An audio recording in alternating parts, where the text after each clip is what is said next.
이 천지간 만물들아 복 주시는 주 여호와 전능성부 성자 성령 찬송하고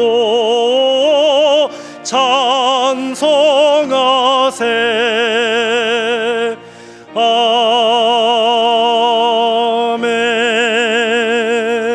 아멘. 너희는 유혹의 욕심을 따라 썩어져가는 구습을 따르는 옛 사람을 벗어버리고 오직 너희의 심령이 새롭게 되어 하나님을 따라 의와 진리의 거룩함으로 지으심을 받은 새 사람을 입으라.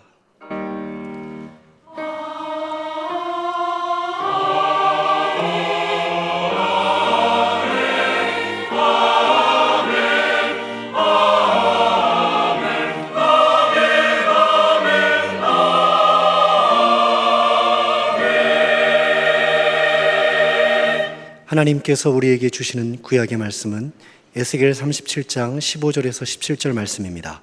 제가 가진 성경으로 1209쪽입니다. 여호와의 말씀이 또 내게 임하여 이르시되 인자야 너는 막대기 하나를 가져다가 그 위에 유다와 그 짝 이스라엘 자손이라 쓰고 또 다른 막대기 하나를 가지고 그 위에 에브라임의 막대기 곧 요셉과 그 짝 이스라엘 온 족속이라 쓰고 그 막대기들을 서로 합하여 하나가 되게 하라. 내 손에서 둘이 하나가 되리라. 아멘.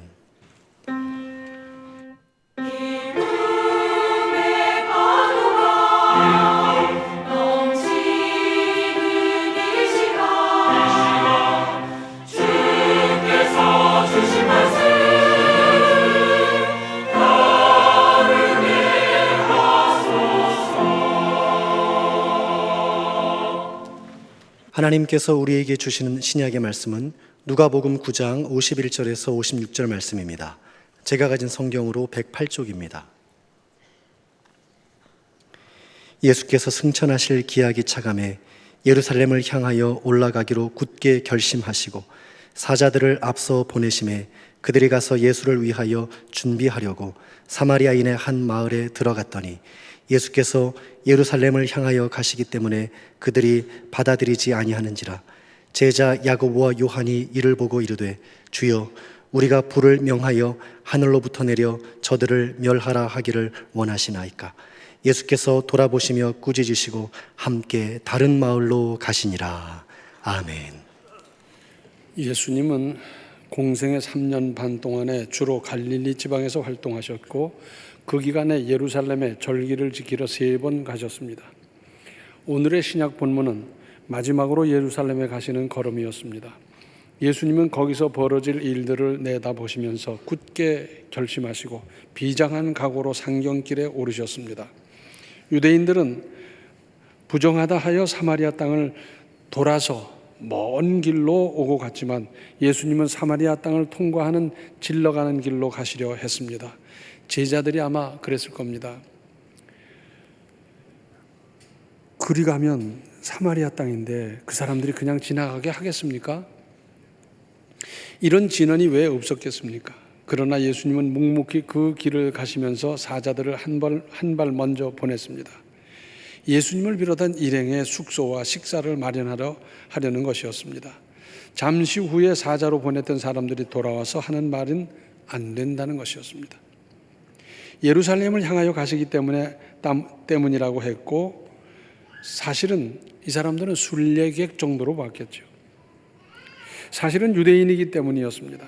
당시 유대인들은 오래전부터 사마리아 사람들을 무시하며 그 땅을 부정한 땅이라고 해서 멀어도 돌아다녔고 사마리아 사람들 또한 이러한 유대인을 이쁘게 볼 리가 없었습니다. 여기서 짚어볼 대목이 있습니다. 먼저 사마리아 사람들은 예수님을 환영하지는 못할 망정 배척하지만 않았더라면 얼마나 좋았겠나 하는 것입니다. 거기서 유숙하시면서 병든 사람들을 고쳐주셨을 것이고 천금 같은 예수님의 육성 말씀을 들을 수 있고 이리하여 온 동네가 복으로 넘쳐났을 텐데 그렇게 되었더라면 바쁘셔도 며칠 더 계시라고 하면서 대접 또한 융숭할 수밖에 없었을 텐데 예수님을 안 받아들여서 문제였습니다. 배척해서 문제였습니다. 그런데 그들은 그것이 그렇게 큰 문제인 줄도 몰랐을 것이고 아마도 지금까지도 모르고 있을 것입니다. 예수님은 전적으로 받아들여야 합니다. 우리는 예수님을 주와 구주로 고백한 사람들입니다. 예수님을 받아들인 사람들입니다. 우리의 문제는 조금만이 아니라 내 인생의 전심으로 받아들여야 한다는 것입니다. 모든 문제의 최종 해답은 예수님께 있습니다. 그래서 영어로 ultimate answer 그러잖아요. 최종적인 응답이라는 거죠. 이러한 해답을 받기 위해서는 예수님을 우리의 삶과 마음의 모든 영역에 전적으로 받아들이십시오. 그래야 예수님이 내 인생을 인도하시지 않겠습니까? 그리고 사마리아 사람들의 문제는 뭡니까? 아마도 앞서 보낸 제자들은 왜 얘기를 안 했겠습니까? 예수님은 그런 분이 아니다. 당신들도 예수님의 소문을 들었을 것 아닌가? 통하지 않았습니다. 거절당했습니다. 고정관념이 문제였습니다. 유대인이니까 더군다나 예루살렘을 향하여 간다니까 안 된다는 겁니다. 우리의 고정관념은 어떻습니까? 오늘날은 융합의 시대라고 하지 않습니까? 그래서 고등학교에서 문과 이과를 없애버려야 한다는 말이 나오고 있습니다. 이제는 모든 분야가 서로 융합해서 새로운 문화를 만들어가는 시대입니다. 어느 지방 사람이 어떻다느니 그런 타령할 때가 아닙니다. 무슨 의미가 있습니까? 내가 가지고 있는 낡아빠진 고정관념을 없애십시오. 고정관념 때문에 예수님을 박대할 수도 있지 않습니까? 제가 어느 교인집을 방문했는데 저를 보자마자 그래요. 목사님 큰일 났습니다. 왜요? 그 아들이 대전에 가서 공부하는데 주말마다 집에 오는 대학생이었어요. 우리 아이가요 머리를 빨갛게 물들였습니다. 목사님 야단 좀 쳐주세요. 목사는 야단 치는 사람인지 모르겠어요. 그 제가 뭐라 그랬는지 아세요? 그냥 두세요. 평생 머리 빨갛게 물들일 리도 없고요. 그리고 나중에 가서는 돈 줘가면서 너 머리 물들여라 해도 물 안 들일 테니까 조금만 참고 계세요. 제가 그랬습니다. 미국의 제프 핸더슨이라는 사람이 쓴 나는 희망이다 하는 책이 있습니다. 원래 제목은 Impossible is nothing, 즉 불가능은 없다 하는 겁니다. 그는 라스베가스에 있는 최고급 호텔인 벨라지오의 흑인 최초의 총주방장이 된 유능한 요리사입니다. 그는 LA 센트럴 지역의 빈민촌에서 불행하게 성장했습니다. 어릴 때 부모님이 헤어져서 홀어머니 밑에서 어렵게 자랐습니다. 10살도 되기 전에 오른쪽 눈이 손상돼서 오른쪽으로는 볼 수가 없었어요. 그곳에서는 많은 사람들이 마약에 빠져 살아가고 있었습니다. 그도 어렸을 때부터 도둑질을 배웠고 마약을 사고 팔았습니다. 그러다가 24살 때 마약 밀거래범으로 체포되어 19년 7개월의 형을 받고 교도소에 수감됐습니다. 교도소에 들어가고 보니까 제일 나중에 왔다고 그래서 힘든 일을 시키는데 식기 닦는 일을 하는 겁니다. 식판 있지 않습니까? 그런데 그 교도소에 들어와 있는 수감자가 1,500명입니다. 1,500명의 식판을 닦는 게 보통 어려운 일이 아니었습니다. 얼마나 힘든지 몰라요. 그걸 열심히 닦다가 우연히 보니까 저기 빵 굽는 사람도 있고 요리하는 사람도 있는데 나도 저런 일을 좀 했으면 좋겠다. 그러면서 식판을 열심히 닦다 보니까 그 다음에는 빵 굽는 사람의 조수가 되고 음식하는 사람의 조수가 돼서 그 일을 하게 됐습니다. 거기서 열심히 일하면서 모범수로 있다가 보니까 그는 10년 만에 석방이 돼서 자유의 몸이 됐습니다. 그리고 그는 레스토랑에 들어가서 접시 닦는 일로부터 청소하는 일로부터 열심히 했어요. 그러다가 이제 점점 그의 실력이 인정받아서 주방장이 되고 또 큰 레스토랑으로 가고 호텔로 가고 그러다가 2001년 미국 테이스팅 협회 최고 요리사 상을 받았습니다. 그는 지금 희망 전도사다 그렇게 말하고 있습니다. 그가 한 말은 이렇습니다. 흑인들은 자기가 범죄자가 된 것이 사회 탓이라고 말합니다. 그러나 여러분에게 총을 겨누며 죄를 지으라고 강요한 사람은 없었습니다. 선택을 한 사람은 결국 여러분 자신입니다. 자기를 희생양이라고 생각하지 말고 나는 희망이다라고 생각을 바꾸십시오. 흑인들은 늘 거기에 쩔어 있어요. 나는 사회 때문에 이 지경이 되었다. 사회 때문에 못 살게 되었다. 사회 때문에 범죄했다. 다 그러는데 그거 아니라는 거예요. 내가 선택한 길이고 내가 간 길 아니냐.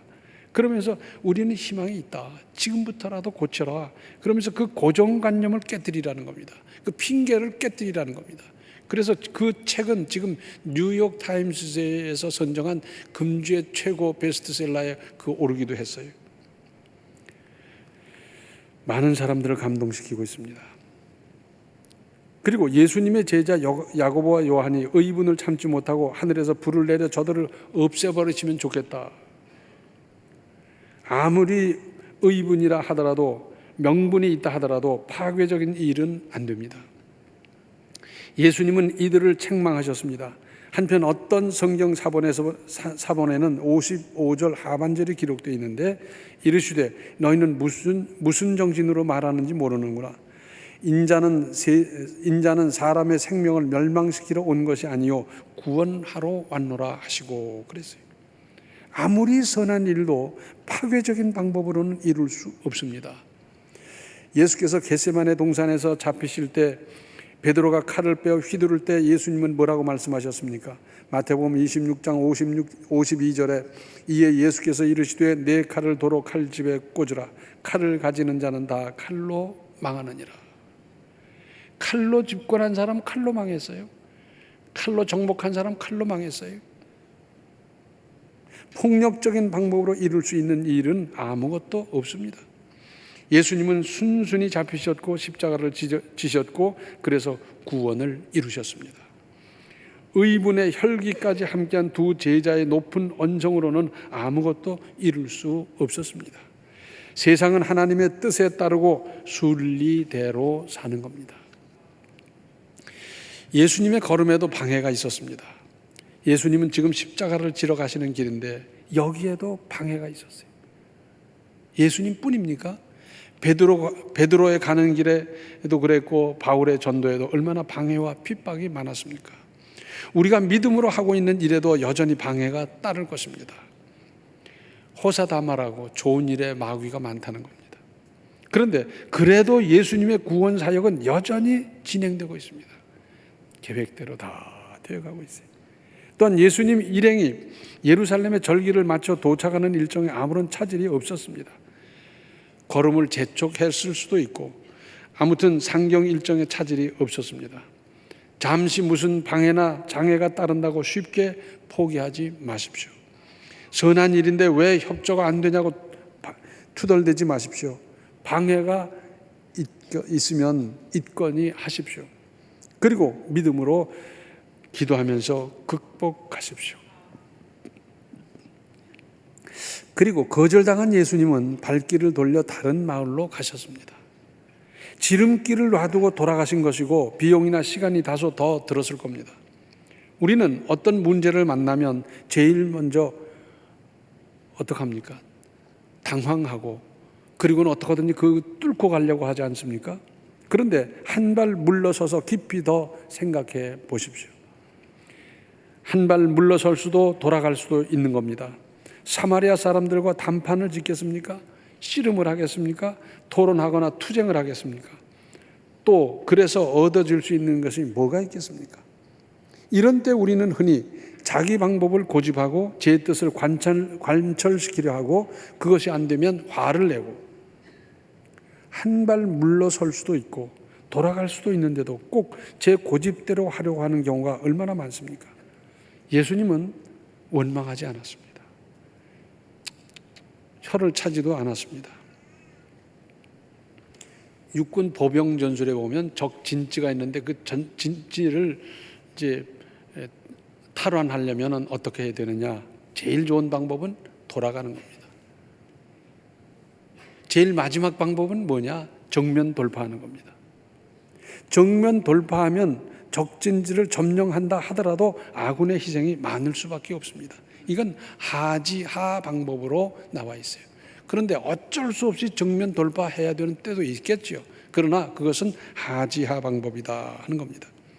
홧김에 큰 일을 저지르는 잘못을 범하려 할 때 쓰는 속담이 있습니다. 빈대 잡으려고 초가 삼간 태울 수 없다 그러지 않습니까? 제 성질대로 제 직성대로 살 수 있는 세상이 아닙니다. 예수님도 물러서 다른 마을로 돌아가셨는데 우리가 가는 길에 얼마든지 그런 일이 있을 수 있지 않습니까? 그러면 물러서 보세요. 그리고 다른 길로 찾아보세요. 그러면 그것이 오히려 더 좋은 길, 더 나은 길, 더 아름다운 길이 될 가능성이 충분히 있고, 그래서 우리 하나님께서는 뭐라 그러십니까? 합력하여 선을 이룬다는 겁니다. 그 길로 못 가서 잘못될 것 같은데 다른 길로 가서 더 잘 되고, 거기서 물러서서 잘 안 될 것 같았는데 물러섬으로 오히려 더 잘 되고, 그런 일들이 얼마든지 있기 때문에 합력하여 선을 이룬다 그러지 않습니까? 우리는 물러설 줄을 몰라요. 그냥 가던 길로 곧장 가려고만 하지 물러서고 다른 길을 찾지 않는데, 이제는 우리도 좀 마음의 여유를 가지고 물러서기도 하고 다른 길도 찾고, 그래서 더 잘 되는 은혜를 범사에 충만하게 입으며 살아가시기를 바랍니다. 기도하시겠습니다.